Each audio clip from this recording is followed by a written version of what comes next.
Scientists are taking apart Cristiano Ronaldo's body to discover what makes him one of the world's most valuable footballers. So far, his body strength and extraordinary mental ability have been examined. The next set of tests will investigate his amazing technique. Is it this that gives him the edge? Ronaldo's free kicks are as famous as they are effective. Fast, accurate, and unpredictable, his success rate is 3 times the average. No one else in the world has mastered his technique. So the question is, how does he do it? It's a Portugal-Brazilese free kick, because yes, this ball goes up and down, and that makes it extraordinarily difficult for the goalkeepers. It's really dangerous when you shoot the free kicks. Cristiano Ronaldo's style is like a punch on the ball. Ronaldo has probably got one of the most efficient power application models of kicking that there is in terms of the amount of effort that he puts in and the return he gets on the ball speed. To find out how he does this, the scientists are going to analyze his free kick in minute detail.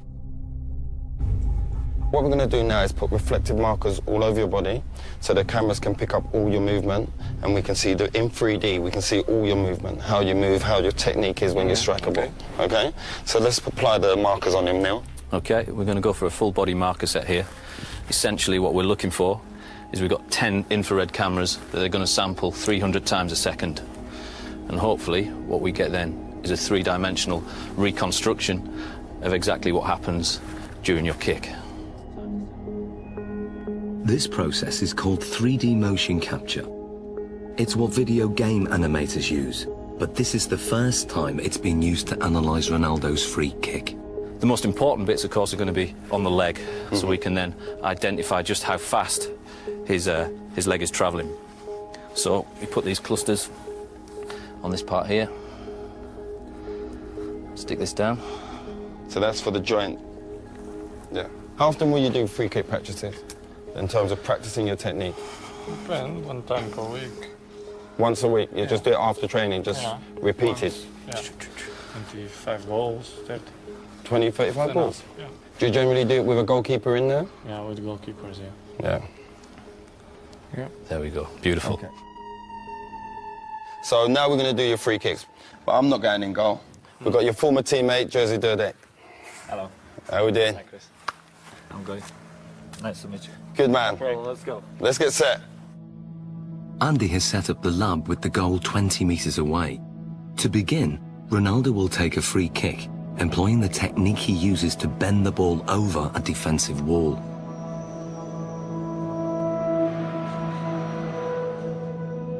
Okay, Ronaldo. And play.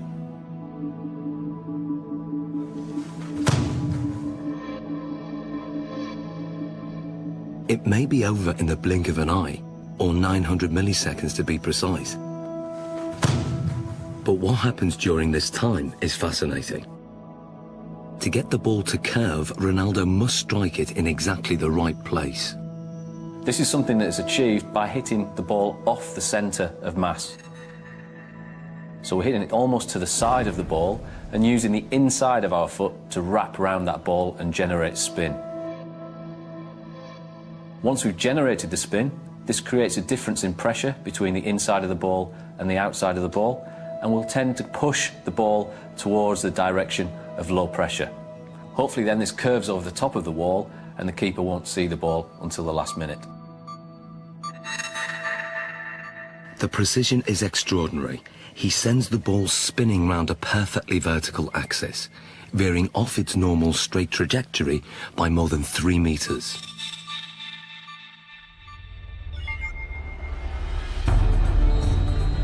But perhaps what Ronaldo's most famous for is his devastating power kick, or knuckleball. If we then take a look at the way Cristiano hits his knuckleball, this is a free kick where very little spin is imparted to the ball. Play.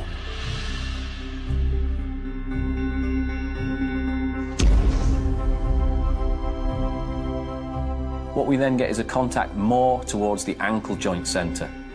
This, of course, is going to generate less spin to the ball. Striking the ball right in the middle and giving it virtually no spin sends it off in a dead straight trajectory. But at the last second, the ball unexpectedly deviates off course. It's a really danger for the keepers because it's impossible to understand the trajectory of the ball. He hits it with the laces, and the ball floats as well. So it has a double effect. It comes down very late, but during the whole move of the kick, it moves sideways. If the ball spinning, it's easier. Difficult to catch, but easier to understand the trajectory. It's all down to aerodynamics, and the secret of Ronaldo's knuckleball is in the seams. When the ball's spinning fast, the seams have no effect. But when the ball isn't spinning, the seams can catch in the wind on one side and not the other. It's just enough to make the ball deviate. The slight movement of the ball in the air can generate the movement of the seams to generate a turbulence that varies from one side to the other side of the ball, makes it almost impossible for the keeper to react into which way it's going to move first.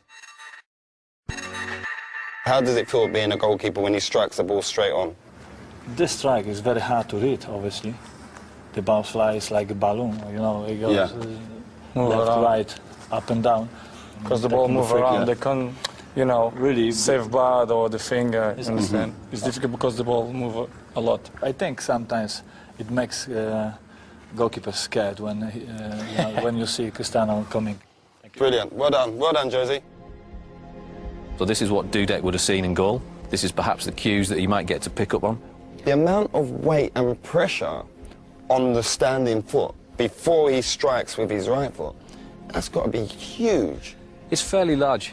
We're talking round about 30 stone going through his foot there. So how come the bones don't break? As you saw before as well, very, very strong musculature. He flexes that leg slightly on impact. As we then come towards this point here, all the energy that we've stored in this segment around the pelvis and around the thigh then gets translated through the knee. That power flows through the knee to whip through to the ball. Very much if you imagine like a cowboy with a whip. He moves his arm and then stops it. The end of the whip goes so fast. Ronaldo moves his thigh very fast, then stops it, and the end of the foot comes through so quick.